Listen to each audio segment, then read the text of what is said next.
Avec nous pour en parler, Pierre Lorrain, bonjour. Bonjour. Vous êtes écrivain, spécialiste de la Russie, auteur de Moscou, naissance d'une nation. D'abord, pour qu'on comprenne bien qui était Alexandre Litvinenko, inconnu avant sa mort, du moins dans l'opinion publique, ailleurs qu'en Russie. Litvinenko était un ancien agent du FSB, c'est-à-dire le service fédéral de sécurité russe, qui peut être considéré comme l'équivalent de notre DGSI.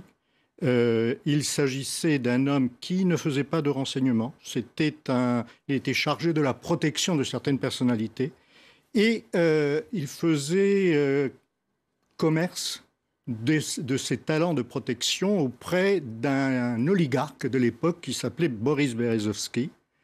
Et il a été contraint de quitter le FSB parce qu'à certains moments, il a préféré être au service de Berezovsky plutôt qu'être au service de l'État russe. À partir de là, sa carrière a complètement dérapé. Il a suivi Berezovsky en exil en l'an 2000 et il s'est retrouvé à Londres où on ne sait pas trop ce qu'il faisait. Il a écrit des livres pour condamner la politique russe, pour jeter pas mal d'allégations qui ne sont pas réellement fondées ni prouvées contre les autorités russes. Non pas que les autorités russes soient blanches comme neige, pas du tout, mais Litvinenko avait une certaine tendance à vouloir vendre de l'information qui n'en était pas réellement. Voilà, et puis ce qu'il travaillait également pour les services britanniques, c'est ce que sa veuve, en tout cas, prétend. Les Britanniques, eux, ne sont pas tellement disposés à raconter leur relation avec Litvinenko. Donc, il y a une grande zone d'ombre sur sa personnalité. Le juge Robert Owen, en charge de l'enquête, n'y va pas par quatre chemins, puisqu'il accuse Vladimir Poutine d'avoir probablement approuvé l'opération. Qu'il ait eu des raisons d'en vouloir à Alexandre Litvinenko, on le comprend bien d'après ce que vous nous dites. Ça, c'est une chose. Qu'il ait commandité sa mort en est une autre. Qu'est-ce qui permet de l'affirmer ? Rien.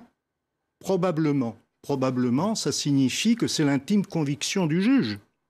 En plus, il s'agit d'une enquête qui est censée être publique, qui ne l'a pas été, qui a été semi-publique parce que le juge a auditionné des agents de renseignement britanniques qui, évidemment, ne pouvaient pas intervenir en public. Donc, certains témoignages sont privés. Par ailleurs, vous savez, il y a des gens qui ont réellement trahi, non pas le FSB, mais le KGB à l'époque, qui ont transmis aux renseignements occidentaux des informations vitales. Il y a eu des transfuges, à Londres en particulier.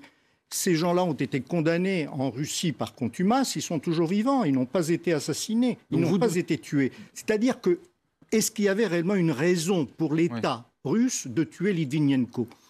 À part une sombre machination, une sombre vengeance, je ne vois pas d'objectif réel qui justifierait l'implication au sommet de l'État. Vous savez, c'était une toute petite personne, Litvinenko. Il n'avait aucune importance et il ne détenait aucune information réelle. Donc c'est là le mystère. On ne sait pas pourquoi il a été tué. Oui. On ne sait pas, enfin, en plus, ce qui est assez extraordinaire, c'est le modus operandi, le mode opératoire de cette exécution par du polonium-210, qui est une substance extrêmement chère et relativement peu facile d'emploi, qui laisse des traces de partout, parce qu'elle est absorbée par le corps et elle est, contrairement aux autres éléments radioactifs... Et puis en prenant le risque de l'administrer dans un lieu public, lors d'un rendez-vous dans un hôtel. Hein. Alors, en plus, en présence de caméras, or semble-t-il qu'à aucun moment, le film ne montre la manière dont le polonium a été versé dans la théière en question. Vous êtes sceptique, on le sent. Je suis très sceptique, oui, mais depuis très longtemps, parce qu'en fait, il n'y a pas... C'est une affaire... C'est un mauvais film d'espionnage. Merci beaucoup, Pierre Lorrain, d'être venu sur notre plateau.